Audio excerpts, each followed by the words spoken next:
Страшные истории на ночь. Стук в дверь или что я слышал. Это рассказ одного молодого парня. Ночной рассказ.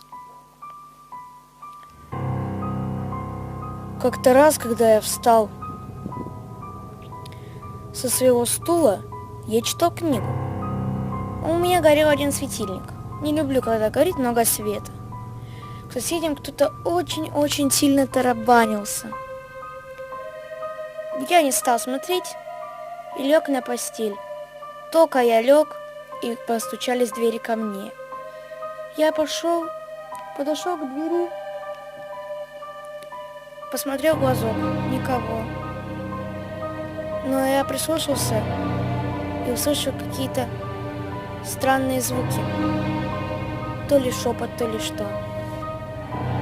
А потом, когда я уже выключил свет, я увидел в коридоре какой-то странный силуэт и упал в обморок.